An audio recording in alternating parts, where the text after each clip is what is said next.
Welcome to SS ক্লাसेस SS ক্লাছলৈ তোমালোকক স্বাগতম জনাইছো। আমি আজি ক্লাস 10 জেনারেল ম্যাথছৰ এক্সাৰসাইজ 1.4 ৰ কোৱেশ্চন নম্বৰ 3 বিষয়ে আলোচনা কৰিম। ইয়াৰ আগতে আমি অলৰেডি কোৱেশ্চন নম্বৰ 1 and 2 আলোচনা কৰিছিলো আৰু হেখিনি ভিডিও আমি অলৰেডি আপলোড কৰিছো। তোমালোকে হেখিনি চাই লবা যদি চোৱা নাই। আজি আমি কোৱেশ্চন নম্বৰ 3 বিষয়ে আলোচনা কৰিম। কোৱেশ্চন নম্বৰ 3 কি কৈছে চাও। কোৱেশ্চন নম্বৰ 3 কৈছে যে তলৰ বাস্তৱ সংখ্যাবোৰৰ ইয়াত দেখুওৱা ধৰণে দশমিক বিস্তৃতি আছে। প্ৰতিটোৰ ক্ষেত্ৰত ই এটা পৰিমেয় হয় নে নহয় সিদ্ধান্ত কৰা। যদি ই পৰিমেয় আৰু ই p/q আৰ্হিৰ তেন্তে ইয়াৰ qৰ মৌলিক উৎপাদকীকৰণৰ বিষয়ে কি ক'ব পাৰিবা। ইয়াত আমাৰ কি কৈছে যে তলত তিনিটা বাস্তৱ সংখ্যা দিয়া আছে। ইয়াত আমাৰ কোৱেশ্চন নম্বৰ 1 2 3 হিচাপে কি দিয়া আছে ৰোমান কোৱেশ্চন নম্বৰ 1 2 3 তিনিটা বাস্তৱ সংখ্যা দিয়া আছে। এইবিলাক কি হয় বাস্তৱ সংখ্যা। তোমালোকে অলৰেডি বাস্তৱ সংখ্যাৰ বিষয়ে প্ৰথম এক্সাৰসাইজত শিকি আহিছা। আমি আলোচনা কৰিছিলো বাস্তৱ সংখ্যা কোনবোৰ নহয়নে বাৰু। আশা কৰিছো তোমালোকে এইখিনি ভিডিও চাইছা বা এইখিনি বুজি পাইছা। বাস্তৱ সংখ্যাত কোনবিলাক আহে পৰিমেয় অপৰিমেয় আটাইবোৰক একেলগে কি বুলি কয় বাস্তৱ সংখ্যা বুলি কোৱা হয়। হ'বনে বাৰু। পৰিমেয় বুলি কোৱাৰ লগে লগে কোনবিলাক সংখ্যা আহে আটাইবোৰ স্বাভাৱিক সংখ্যা পূৰ্ণ সংখ্যা অখণ্ড সংখ্যা এই আটাইবোৰে কি হয় পৰিমেয় সংখ্যা হয়। কাৰণ স্বাভাৱিক সংখ্যা পূৰ্ণ সংখ্যা অখণ্ড সংখ্যা এই আটাইবোৰক আমি কি কৰিব পাৰো p/q আকাৰত লিখিব পাৰো। আৰু p/q আকাৰত লিখিব পৰা সংখ্যাবিলাকক কি বুলি কয় পৰিমেয় সংখ্যা বুলি কয়। এইখিনি আমি ক্লাছ 8 ৰ পৰা শিকি আহিছিলো। এতিয়া এই পৰিমেয় সংখ্যাবিলাকৰ বাহিৰেও আমি কি বুলি শিকিছিলো যে কিছুমান সংখ্যা আছে যিবিলাকক আমি p/q আৰ্হিত প্ৰকাশ কৰিব নোৱাৰো। সেই সংখ্যাবিলাকক কোৱা হয় অপৰিমেয় সংখ্যা বা ইৰেচনেল নাম্বাৰ। এই পৰিমেয় সংখ্যা আৰু অপৰিমেয় সংখ্যা গোটেইখিনিক একেলগে মিলি আমি কি বুলি কওঁ বাস্তৱ সংখ্যা, যাক আমি ইংৰাজীত কওঁ ৰিয়েল নাম্বাৰছ। ওকে, বাস্তৱ সংখ্যাবিলাক বুলি ক'লে কি বুজিবা পৰিমেয় অপৰিমেয় আটাইবোৰেই আহিছে। হ'বনে বাৰু। গতিকে আমাৰ ইয়াত তিনিটা কি দিয়া আছে বাস্তৱ সংখ্যা দিয়া আছে আৰু এই বাস্তৱ সংখ্যা তিনিটা পৰিমেয় হয় নে নহয় তোমালোকে সিদ্ধান্ত কৰিব লাগে। হ'বনে বাৰু। যে এই পৰিমেয় সংখ্যা হয় নে নহয় আমি সিদ্ধান্ত কৰিব লাগে কাৰ পৰা চাই কিনি এই যে সংখ্যাবিলাক আছে এই সংখ্যাবিলাকৰ দশমিক বিস্তৃতি দিয়া আছে। তোমালোকে প্ৰথমে শিকিছা বা ক্লাছ 9 তে শিকিছা যে পৰিমেয় বা অপৰিমেয় সংখ্যাবিলাকৰ দশমিক বিস্তৃতি কি ধৰণৰ হয় নহয়নে বাৰু। আমি ইতিমধ্যে যোৱা ক্লাছতো বা ইয়াৰ কোৱেশ্চন নম্বৰ 1 2 ত আমি শিকিছিলো কি যে পৰিমেয় সংখ্যাবিলাকৰ দশমিক বিস্তৃতি কি হয় বা অপৰিমেয় সংখ্যাবিলাকৰ দশমিক বিস্তৃতি কি হয়। পৰিমেয় সংখ্যাবিলাকৰ দশমিক বিস্তৃতি কি হয় দুই ধৰণৰ হ'ব পাৰে। পৰিমেয় সংখ্যাবিলাকৰ দশমিক বিস্তৃতি দুই ধৰণৰ হ'ব পাৰে। কি হ'ব পাৰে নাম্বাৰ 1 পৰিসমাপ্ত হ'ব পাৰে। পৰিসমাপ্ত এইখিনি কিন্তু মই অলৰেডি ডিসকাস কৰিছিলো যে পৰিমেয় সংখ্যা যদি হয় ধৰা আমাৰ এটা বাস্তৱ সংখ্যা আছে। আমি এইখিনি ইয়াতে এবাৰ কৈ দিও যে আমাৰ বাস্তৱ সংখ্যা আছে। ওকে, কি আছে বাস্তৱ সংখ্যা এটা আছে। এটা বাস্তৱ সংখ্যা যদি হয় তেতিয়াহ'লে আমি কি গম পাম বাস্তৱ সংখ্যা এটা কি হ'ব পাৰে। বাস্তৱ সংখ্যা এটা হয় পৰিমেয় হ'ব পাৰে নহলে কি হ'ব পাৰে পৰিমেয় নহলে অপৰিমেয় হ'ব। বাস্তৱ সংখ্যা বুলি ক'লে আমি পৰিমেয় সংখ্যা বুলি ক'ব পাৰিম বা অপৰিমেয় সংখ্যাও হ'ব পাৰে।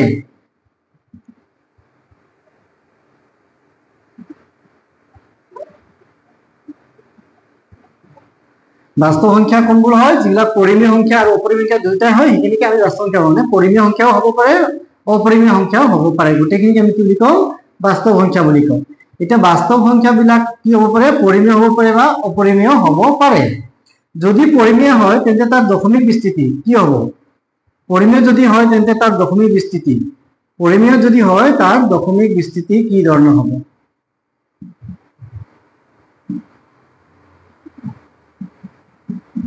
বা অপরিমেয় হলে তার দশমিক বিস্তৃতি কি হব এইখিনি আমি অলরেডি শিকি আছো। তোমালোকে মনত কৰিব পাৰিছানে কি আছিলে যে যদি এটা বাস্তৱ সংখ্যা পৰিমেয় হয় তেন্তে সেই পৰিমেয় সংখ্যাটোৰ দশমিক বিস্তৃতি কি হব দুই ধৰণৰ হ'ব পাৰে। এটা হ'ব কি যে হয় পৰিসমাপ্ত হ'ব হয় কি হব পৰিসমাপ্ত হ'ব। এইখিনি আমি ক্লাস 9 তে কিন্তু শিকি আছো বা প্ৰিভিয়াস ক্লাস এক্সাৰসাইজ বিলাকত বা প্ৰিভিয়াস কোৱেশ্চনত আমি শিকিছিলো বা আমি ডিসকাস কৰিছিলো যে বাস্তৱ সংখ্যা এটা পৰিমেয় সংখ্যা যদি হয় তেন্তে সেই পৰিমেয় সংখ্যাটোৰ দশমিক বিস্তৃতি হয় পৰিসমাপ্ত হ'ব নহলে কি হ'ব অপৰিসমাপ্ত হ'ব পাৰে।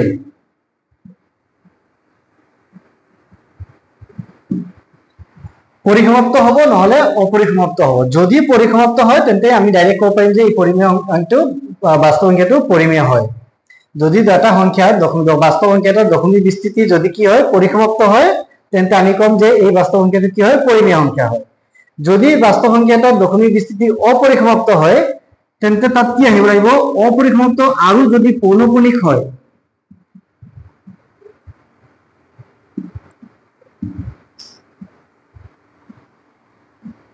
অপৰিসমাপ্ত হয় দশমিক বিস্তৃতি অপৰিসমাপ্ত হয় কিন্তু যদি পৌনঃপুনিক হয় পৌনঃপুনিকৰ মিনিং তোমালোকে অলৰেডি শিকাইছা যে কি হয় কিছুমান সংখ্যা যিবিলাক ৰিপিট হৈ থাকে এটাৰ পিছত এটা ৰিপিট হৈ থাকে ৰিপিট হৈ থকা সেই সংখ্যাবিলাক আমাৰ চালে গম পাম যে কি যে এটা প্যাটাৰ্ন ফলো কৰি থাকিব যে হয়তো দুটা ডিজিটৰ পিছত বা তিনটা ডিজিটৰ পিছত বা এটা ডিজিটৰ পিছতে সেইখিনি কি হয় ৰিপিট হৈ থাকে যেনে আমি 1/3 কথা পাতিছিলো য'ত 0.333 কেইদৰে গৈ থাকে অৰ্থাৎ ইয়াত কেৱল 33 হে আহি আছে এটো হৈছে ৰিপিট হোৱা পৌনঃপুনিক অপৰিসমাপ্ত হয় নে নহয় অপৰিসমাপ্ত হয় কাৰণ ইয়াত ডট ডট ডট আছে ডট ডট ডট আছে মানে এটো শেষ হোৱা নাই দশমিক যদি আমি হৰণ কৰি গৈ থাকো তেন্তে ই ভাগশেষ শূন্য নোহোৱাকৈ গৈ থাকিব হবনে বাৰু এইখিনি আমি অলৰেডি আলোচনা কৰিছিলো তেতিয়া আমি তাক কি কৰিছিলো এইখিনিক আমি কি কৰিছিলো 0.333 নিলিখি আমি তাক কি কৰিছিলো 0.3 বাৰ বুলি লিখিছিলো ওকে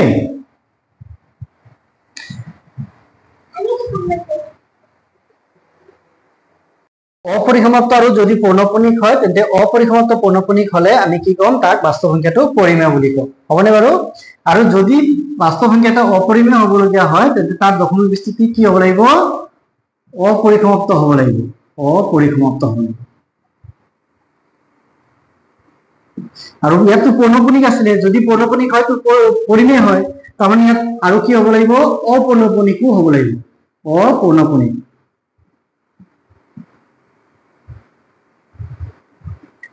এইখিনি হ'ব লাগিব যে এটা বাস্তৱ সংখ্যা যদি অপৰিমেয় হয় তেন্তে সেই সংখ্যাটোৰ দশমিক বিস্তৃতি কি হ'ব লাগিব অপৰিসমাপ্ত হ'ব লাগিব আৰু অপৌনঃপুনিক হ'ব লাগিব অপৰিসমাপ্তৰ মানে হৈছে যে ই কেতিয়াও ভাগশেষ শূন্য নাপায় আমি যদি হৰণ কৰি গৈ থাকো হৰণ প্ৰক্ৰিয়া চলি গৈ থাকিব কেতিয়াও ভাগশেষ শূন্য নাহে আৰু অপৌনঃপুনিকৰ মানে হৈছে যে কোনো ধৰণৰ প্যাটাৰ্ন বা আমি এনেকুৱা নাপাম যে ডিজিট বিলাক ৰিপিট হৈ আছে ওকে যেনেকৈ আমি 0.333 লিখিছিলো যে 1/3 আছে 1/3 কি হয় 0.33 কে অর্থাৎ 3 টো কি হৈছে বাৰে বাৰে ৰিপিট হৈছে নহয় জানো বা আমি যদি এটা সংখ্যা লিখো 0.1474747 তেন্তে কি হৈ আছে ডট ডট ডট আছে মানে এটো কি হৈছে অপরিসমাপ্ত বুজাই আছে ডট ডট ডট মানে অপরিসমাপ্ত হৈছে আৰু যেহেতু ইয়াত চাইছে যে 4747 কি গৈ আছে তাৰমানে এটো কি হয় পৌনঃপুনিক হয় যদি পৌনঃপুনিক হয় তেতিয়াহলে এটো কি হ'ব পৰিমেয় হ'ব আৰু অপৌনঃপুনিক মানে হৈছে ইয়াত কোনো ধৰণৰ প্যাটাৰ্ন নাপাম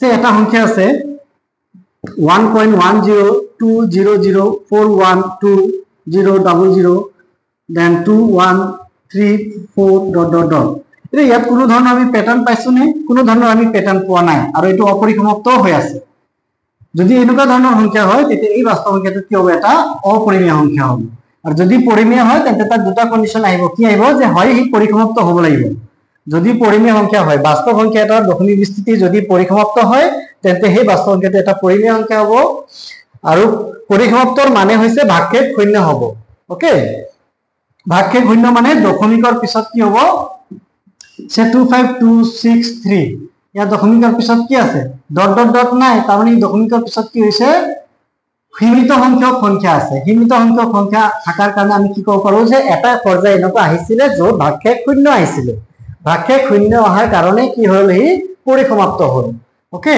তো পৰিসমাপ্ত হোৱাৰ লগে লগে কি হৈ যাব পৰিমেয় হৈ যাব যদি অপৰিসমাপ্ত হয় তেন্তে আমি কি চেক কৰিব লাগিব যে তাত পৌনঃপুনিক হয় নেকি পৌনঃপুনিক মানে মই বাৰে বাৰে কৈছো কি যে কিছুমান সংখ্যা থাকিব যিবিলাক নেকি বাৰে বাৰে আহি থাকিব যদি তেনেকুৱা হয় তাকে আমি পৌনঃপুনিক বুলি কওঁ যাক ইংৰাজীত ৰিকাৰিং বা ৰিপিটিং বুলি কোৱা হয় অৰ্থাৎ এটা প্যাটাৰ্ন থাকিব যে সে 121212 কে আহি আছে 147 অৰ্থাৎ দশমিকৰ পিছত কিছুমান অংক থাকিব সেই অংকবিলাকহে কেৱল ৰিপিট হৈ গৈ থাকিব ওকে তেনেকুৱা যদি হয় তাক আমি পৌনঃপুনিক বুলি কম আৰু যেহেতু এটো অপৰিসমাপ্ত হয় তেতিয়া আমি কি কম অপৰিসমাপ্ত আৰু পৌনঃপুনিক আৰু এনেকুৱা যদি হয় তেতিয়া কি হ'ব পৰিমেয় সংখ্যা হ'ব আৰু যদি অপৰিমেয় সংখ্যা হয় তেন্তে তাৰ দশমিক বিস্তৃতি অপরিসমাপ্ত হ'ব লাগিব লগতে অপৌনঃপুনিক হ'ব লাগিব অপৌনঃপুনিক মানে কি বুজাইছে কোনো ধৰণৰ প্যাটাৰ্ন আহা নাই বা এনেকুৱা অংকবিলাক আহা নাই যিবিলাক নেকি বাৰে বাৰে ৰিপিট হৈ আছে ওকে বা বিশেষ ধৰণৰ কোনো এটা আমি কি নাপাম প্যাটাৰ্ন নাপাম ওকে তো আশা কৰিছো এখিনি তোমালোকে বুজি পাইছা যদি এখিনি বুজি পাইছা তেন্তে আমি এই কোৱেশ্চনটো ইজিলি কৰিবলৈ পাৰিম ওকে তো এই কোৱেশ্চনটো কি কৈছে এটা আমি চাওঁ যে এই যে বাস্তৱ সংখ্যাবোৰ আছে এইখিনি তিনটা বাস্তৱ সংখ্যা দিয়া আছে এই বাস্তৱ সংখ্যাবিলাকৰ দশমিক বিস্তৃতিবোৰ এই ধৰণে দিয়া আছে এই দশমিক বিস্তৃতিবোৰ চাই আমি এতিয়া নিৰ্ণয় কৰিব লাগিব বা সিদ্ধান্ত কৰিব লাগিব যে ই এটা পৰিমেয় নে অপৰিমেয় এটা তোমালোকে যদি প্ৰথম কোৱেশ্চনটো লৈ চোৱা ইয়াৰ দশমিক বিস্তৃতিত কি হৈছে 43.123456789 9 পিছত কিবা ডট ডট ডট আছে নেকি লক্ষ্য কৰা যদি কিবা ডট ডট ডট নাই তাৰ মানে ই পৰিসমাপ্ত অৰ্থাৎ 9 ৰ পিছত কি হৈছিল যেটা 9 বাৰ গ'ল তাৰ পিছত ভাগশেষ কি হ'ল শূন্য হ'ল ভাগশেষ কি হ'ল শূন্য হ'ল ভাগশেষ শূন্য হোৱা মানে ইয়াৰ দশমিক বিস্তৃতি কি হৈ গ'ল পৰিসমাপ্ত হৈ গ'ল পৰিসমাপ্ত দশমিক বিস্তৃতি পৰিসমাপ্ত মানে হৈছে ই এটা পৰিমেয় সংখ্যা গতিকে ইয়াৰ পৰা আমি কি ক'ব পাৰিম যে ই এটা কি হ'ব পৰিমেয় সংখ্যা হ'ব সেকেন্ড কোৱেশ্চনটো লৈ যদি আমি চাওঁ সেকেন্ড কোৱেশ্চনটোত কি কৈছে 0.1201201200 then 124 times 0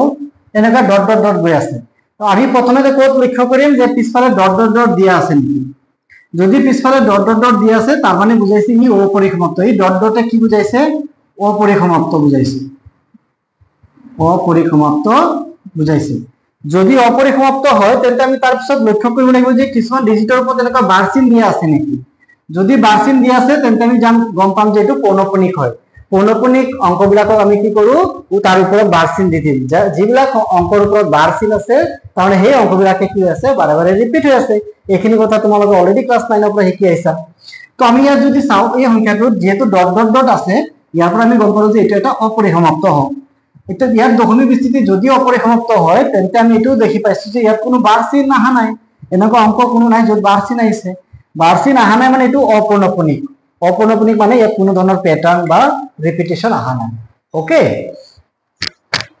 যদি তেনেকুৱা হৈছে তেতিয়াহ'লে এটো কি হ'ব এটা অপৰিমেয় সংখ্যা হ'ব গতিকে এই সংখ্যাটো কি হয় এটা অপৰিমেয় সংখ্যা আৰু এই সংখ্যাটো যদি চাওঁ এই সংখ্যাটো কি আছে এই সংখ্যাটো দশমিক বিস্তৃতিত কি হৈছে ইয়াত তোমালোকে চোৱা যে ইয়াত বাৰ আহিছে নেকি আমি যদি চাওঁ যে বাৰ আহিছে মানে আমি গম পালো যে এই সংখ্যাটো কি হয় দশমিক বিস্তৃতি অপৰিসমাপ্ত বাৰ যদি আহিছে তাৰমানে এটো অপৰিসমাপ্ত ওকে বাৰ যদি আহিছে এটো কি হয় অপৰিসমাপ্ত অপৰিসমাপ্ত আমি কেনেকৈ গম পালো কাৰণ ইয়াৰ ওপৰত বাৰ আছে আৰু যদি বাৰ আছে তাৰমানে এটো কি হয় অপৰিসমাপ্ত আৰু কি হয় পৌনঃপুনিক হয় এটো কি হয় পৌনঃপুনিক হয় পৌনঃপুনিক মানে যে 1 2 3 4 5 6 7 8 9 ৰ ওপৰত বাৰ চিন দিয়া আছে তাৰ মানে ইয়াৰ পিছত যদি বাৰ চিনটো গুচাই দিও ইয়াৰ মিনিং হ'ল যে ইয়াৰ পিছত আকৌ 1 2 3 4 5 6 7 8 9 1 2 3 4 5 6 7 8 9 ডট ডট ডট এইদৰে গৈ থাকিব ই দশমিক বিস্তৃতি যদি আমি চাবলৈ যাওঁ তেন্তে 1 2 3 4 5 6 7 8 9 ৰ পিছত কি হ'ব আকৌ 1 2 3 4 5 6 7 8 9 আহিব এইদৰে কি হৈ থাকিব ৰিপিট হৈ গৈ থাকিব অৰ্থাৎ এই প্যাটাৰ্নটো আমি পাই থাকিম আৰু যেহেতু আমি ইয়াত পাইছো প্যাটাৰ্ন তাৰ যাৰ যিবিলাক অংক ৰিপিট হৈছে সেই অংকটোৰ ওপৰত আমি কি কৰি দিও বাৰ চিন দি দিম ইয়াৰ মানে বুজাইছে যে এটা পৌনঃপুনিক হয় অপৰিসমাপ্ত আৰু পৌনঃপুনিক তাৰমানে এটা কি হ'ব পৰিমেয় সংখ্যা কাৰণ এইমাত্ৰ আমি শিকিছিলো কি যে এটা বাস্তৱ সংখ্যাৰ দশমিক বিস্তৃতি দুই ধৰণৰ হ'ব পাৰে পৰিসমাপ্ত হ'ব পাৰে বা অপৰিসমাপ্ত হ'ব পাৰে যদি পৰিসমাপ্ত হয় তেন্তে আমি ডাইৰেক্টলি ক'ব পাৰো যে এটো কি হয় ভাগশেষ শূন্য হৈছে তাৰমানে পৰিসমাপ্ত আৰু এটো এটা পৰিমেয় সংখ্যা যদি অপৰিসমাপ্ত হয় তেন্তে আমি তাত চাব লাগিব যে পৌনঃপুনিক হয় নেকি যদি পৌনঃপুনিক হয় তেন্তে পৰিমেয় সংখ্যা আৰু যদি অপৌনঃপুনিক হয় তেন্তে অপৰিমেয় সংখ্যা আৰু এইখিনি এতিয়া আমি কি কৰিলো দশমিক বিস্তৃতিটোৰ ওপৰত লক্ষ্য কৰি আমি ক'ব পাৰিলো কি যে এই সংখ্যাবিলাক কি হয় পৰিমেয় নে অপৰিমেয় তাক আমি সিদ্ধান্ত কৰিব পাৰিলো এতিয়া এই সংখ্যাটো কি পালো এটো আমি পৰিমেয় সংখ্যা পালো এই সংখ্যাটো আমি কি পালো পৰিমেয় সংখ্যা পালো এটো কি পালো আমি পৰিমেয় সংখ্যা পালো এই সংখ্যা দুটা কি পালো আমি পৰিমেয় পালো এটো কি হয় এটা অপৰিমেয় কিয় অপৰিমেয় তোমালোকে নিজে কোৱেশ্চন সুধিছোৱা তেন্তে আকৌ এবাৰ বুজি পাই যাবা এই সংখ্যাটো অপৰিমেয় কাৰণ এটো এটা কি হয় অপৰিসমাপ্ত এই সংখ্যাটোৰ দশমিক বিস্তৃতি অপৰিসমাপ্ত হয় লগতে ই অপৌনঃপুনিক হয় তাৰমানে ইয়াত কোনো ধৰণৰ প্যাটাৰ্ন নাই কাৰণ ইয়াত 1 2 0 আছে ইয়াত আকৌ 1 2 0 পিছত ইয়াত ডাবল 0 আহি গ'ল ইয়াত তিনিটা 0 ইয়াত 4টা 0 আহি গ'ল কোনো ধৰণৰ প্যাটাৰ্ন অহা নাই এতিয়া আমি ইয়াত ওপৰত বাৰ চিন দিব নোৱাৰিম যে যদি 1 2 0 1 2 0 দশমিকৰ পিছত যদি 1 2 0 1 2 0 1 2 0 ডট ডট ডট থাকিলেতেন তাৰমানে এটো কি হয় পৌনঃপুনিক হ'লহেতেন তাৰমানে 0.120 লিখি আমি বাৰ চিন দিব পাৰিলোহেতেন এতিয়া ইয়াত কিন্তু তেনেকুৱা নহয়, ইয়াত এটা জিৰ', ইয়াত দুটা জিৰ', ইয়াত তিনিটা জিৰ', ইয়াত চাৰিটা জিৰ' আছে, এইদৰে পাঁচটা জিৰ', ছটা জিৰ' গৈ থাকিব। অৰ্থাৎ এইটো কি হ'ব? অপৌনঃপুনিক। অপৌনঃপুনিক হোৱাৰ লগে লগে কি হৈ গ'ল? অপৰিমেয়। গতিকে আমি দশমিক বিস্তৃতিৰ ওপৰত বেছ কৰি আমি ক'ব পাৰিছো যে এই বাস্তৱ সংখ্যা তিনিটাৰ ভিতৰত কোনটো পৰিমেয় আৰু কোনটো অপৰিমেয়। যদি এই সংখ্যা কুৱেশ্যন নম্বৰ 1 আৰু কুৱেশ্যন নম্বৰ 3 যদি আমি পৰিমেয় পাইছো, তেন্তে পৰিমেয় সংখ্যা যদি হয় তেন্তে ইয়াতে কি হ'ব লাগিব? p/q আকাৰৰ হ'ব লাগিব। আমি জানো যে পৰিমেয় সংখ্যাবিলাক কি হয়? p/q আৰ্হিৰ হয়। তো যেহেতু আমি কুৱেশ্যন নম্বৰ 1 আৰু কুৱেশ্যন নম্বৰ 3 কি পাইছো? এইকেইটা পৰিমেয় সংখ্যা পাইছো, গতিকে এইকেইটা কি হয়? p/q আৰ্হিৰে হয়। তো কুৱেশ্যনটোত কি কৈছিলে যে যদি ই পৰিমেয় হয় সৰি আৰু ই p/q আৰ্হিৰ হয়, তেন্তে ইয়াৰ কিউৰ মৌলিক উৎপাদকীকৰণৰ বিষয়ে কি ক'ব পাৰিবা? অৰ্থাৎ এই সংখ্যাটোৰ যদি আমি তেন্তে পৰিমেয় বুলি কোৱাৰ লগে লগে ইয়াৰ যি আমি কিউ পাম, p/q আকাৰত প্ৰকাশ কৰিব পাৰিম। ইয়াৰ p/q আকাৰত প্ৰকাশ কৰিলে কি আহিব? তোমালোকে নিজে নিজে ক'ব পাৰিব। ইয়াত কি আহিব? 4 3, ইয়াত দশমিক আছে নহয় জানো? তো ইয়াত দশমিকটো গুচাই কিনে লিখি দিয়া। 43.123456789 এই সংখ্যাটোক আমি কিদৰে লিখিব পাৰো? p/q আকাৰত 4312345678 ডিভাইডেড বাই কেইটাৰ পিছত ইয়াতে দশমিক আছিলে 9টাৰ পিছত, গতিকে 1ৰ পিছত কি আহিব? 9 আহিব নহয় জানো? 10 টু দি পাৱাৰ কি আহিব? 9 আহিব। বা আমি ইয়াক এইদৰে লিখিব পাৰিম 431234567889 ডিভাইডেড বাই 10 আছে, 10ক যদি আমি ইয়াত ভাগো ভাঙাই দিলে কি আহিব? 2 × 5 to the power whole to the power কি আহিব? 9 আহিব। বা এইদৰে লিখিব পাৰিম 431234567889 divided by 2 to the power 9 × 5 to the power 9। অৰ্থাৎ ইয়াত কি আহিছে? মৌলিক উৎপাদকীকৰণত কি আহিছে? কেৱল 2 আৰু 5 হে আহিছে, হয়নে? কেৱল 2 আৰু 5 আহিছে। এইখিনি আমি ইয়াৰ বিষয়ে ক'ব পাৰিম। উৎপাদকীকৰণৰ বিষয়ে কি ক'ব পাৰিবা? যে এই সংখ্যাটোৰ p/q আৰ্হিৰ কিউৰ মৌলিক উৎপাদকীকৰণত কি আহিব? 2 to the power 9 × 5 to the power 9 আহিব। ওকে, মৌলিক উৎপাদকীকৰণত কি আহিব? 2 to the power 9 × 5 to the power 9 আহিব। কেৱল 2 আৰু 5 আহিছে, গতিকে ইয়াৰ মৌলিক উৎপাদক কি হ'ব? পৰিসমাপ্ত হ'ব। সেইখিনি আমি গম পালো। এতিয়া ইয়াত কি আছিলে? ইয়াত পৰিমেয় হয়, কিন্তু ইয়াত কি হয়? পৰিসমাপ্ত নহয়। এই সংখ্যাটো কি হয়? যদিও পৰিমেয়, তেন্তে ইয়াক যদি আমি দশমিক বিস্তৃতিত লিখো, তেন্তে এই সংখ্যাটোৰ দশমিক বিস্তৃতি কি আহিছে? ইয়াতে ভালকে মনোযোগ দিবা। এইটো কি আছিলে? পৰিসমাপ্ত আছিলে। পৰিসমাপ্ত মানে ইয়াৰ পিছত আৰু কোনো অংক নাই, গতিকে সেইকাৰণে আমি কি লিখিলো? 10 টু দি পাৱাৰ 9 লিখিব পাৰিলো। এইটো 10 টু দি পাৱাৰ কি হয়? 9 হয়। 10 টু দি পাৱাৰ 9 মানে কি বুজাইছে? যে আমি জানো যে 2.51 যদি থাকে, তাক আমি 251 ডিভাইডেড বাই কি লিখিব পাৰো? 10 টু দি পাৱাৰ 2 লিখিব পাৰো। কেনেকৈ লিখিব পাৰো? কাৰণ দশমিক যদি থাকে, দশমিকটো গুচাবৰ কাৰণে আমি কি কৰিব লাগে? 251 ডিভাইডেড বাই দুটাৰ পিছত দশমিক থাকিলে আমি 1ৰ পিছত দুটা 0 দিওঁ, মানে 100 দিওঁ। 100ৰ দশমিক বিস্তৃতিত 100ৰ যদি আমি মৌলিক উৎপাদকীকৰণ কৰো, তেন্তে আমি তাক কি পাম? 2 × 5 × 5 পাম, বা আমি কি পাম? 2² × 5² পাম। তো ইয়াত কি আছিলে? 10 টু দি পাৱাৰ 9 আহিছিলে। 10 টু দি পাৱাৰ 9 কিয় আহিলে? কাৰণ ইয়াত 9টা ডিজিটৰ পিছত কি আছে? আমি সোঁফালৰ পৰা যদি গণি আহো, এনেকুৱা 9টা ডিজিটৰ পিছত দশমিক আছে, তাৰমানে ইয়াত 10ৰ ওপৰত কি আহিব? 9 আহিব। 10ৰ ওপৰত 9 আহা মানে 1ৰ পিছত ইয়াত কেইটা 0 আছে? 9টা 0 আছে ইয়াতে। 3 4 5 6 7 8 9 9টা 0 আছে। 9টা 0 মানে তাক আমি কি লিখিব পাৰো? 10 টু দি পাৱাৰ 9 লিখি দিব পাৰো। ওকে, 10 টু দি পাৱাৰ 9ক যদি আকৌ আমি ভাঙো, 10ক কি লিখিব পাৰো? 2 × 5 হোল টু দি পাৱাৰ 9। তাৰমানে এই 9টো কাৰ কাৰণে আহিব? 2ৰ কাৰণে আহিব আৰু 5ৰ কাৰণে আহিব। কাৰণ a to the power a × b হোল টু দি পাৱাৰ যদি m লিখো, a to the power m × b to the power m আহে। ওকে, এই ধৰণে আমি এইটো পালো। গতিকে ইয়াত কি আহিছিলে? ইয়াত দশমিকৰ পিছত নিৰ্দিষ্ট সংখ্যক সংখ্যা আছে, ইয়াৰ পিছত আৰু দশমিকৰ পিছত অংক নাই, গতিকে এইটো শেষ হ'ল, পৰিসমাপ্ত হ'ল। কিন্তু আমাৰ ইয়াত কি আছে? সংখ্যাবোৰ দেখিবলৈ তোমালোকে ক'বা স্যাৰ একেইটো হয়, কিন্তু নহয়। ইয়াত এতিয়া যদি আমি চাওঁ, ইয়াৰ ওপৰত কি আছে? 12 আছে। গতিকে ইয়াৰ ওপৰত যদি 12 আছে, তেন্তে ইয়াৰ বিকল্প আমি এইটো লিখিব পাৰিম নে? নোৱাৰো। ইয়াৰ ওপৰত কি লিখিব লাগিব? তাক p/q আকাৰত লিখিবৰ কাৰণে আমি শৰ্টকাট ফৰ্মুলা কি দেখিছিলো?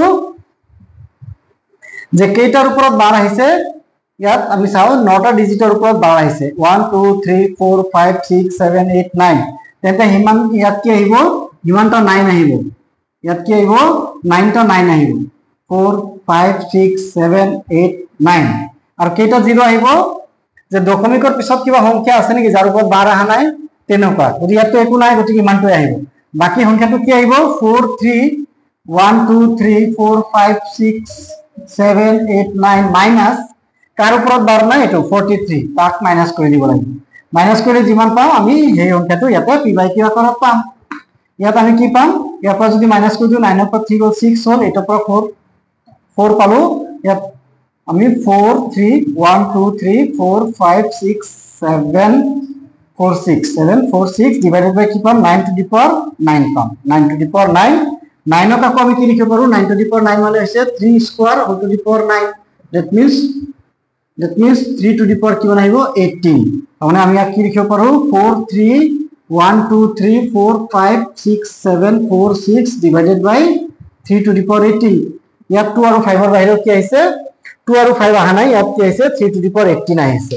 ওকে এটো গতিকে ইয়াৰ পৰা কি বুজাইছে যদি ইয়াত 3 আৰু 5 আহি 2 আৰু 5 আহিলেতে বা কেৱল 2 আৰু 5 আহিলেতে এটো পৰিসমাপ্ত হলতেন যেহেতু এটো পৰিসমাপ্ত নহয় গতিকে আমি ইয়াত কি পাম 2 আৰু 5 ৰ বাহিৰে বেলেগ কিবা পাম আৰু ইয়াত 2 আৰু 5 আহা নাই কেৱল 3 আহিছে গতিকে এখিনি আমি বিষয়ে ক'ব পাৰিম যে ইয়াৰ মৌলিক উৎপাদকীকৰণৰ বিষয়ে কি ক'ব পাৰিম যে ইয়াৰ মৌলিক উৎপাদকীকৰণত কি আহিব কেৱল 2 আৰু 5 আহিব যে 43.123456789 সংখ্যাটোৰ p by q আহি হল কিমান p by q আহি হৈছিলে 43.123456789 divided by 2 to the power কিমান আছিল 9 into 5 to the power 9 গতিকে ইয়াৰ qৰ মৌলিক উৎপাদকীকৰণত কেৱল 2 আৰু 5 আহিব আৰু ইয়াত কি লিখিবা কেৱল 3 আহিব ওকে আৰু ইয়াত তো আমি p by q আকাৰত লিখিবই নোৱাৰো কিয় লিখিব নোৱাৰো কাৰণ এটো অপৰিমেয় সংখ্যা হয় অপৰিমেয় সংখ্যা হলো p by q আহি লিখিব নোৱাৰো আশা কৰিছো এখিনি তোমালোকে বুজি পাইছা যদি এখিনি বুজি পাইছা তেন্তে এখিনি তোমালোকে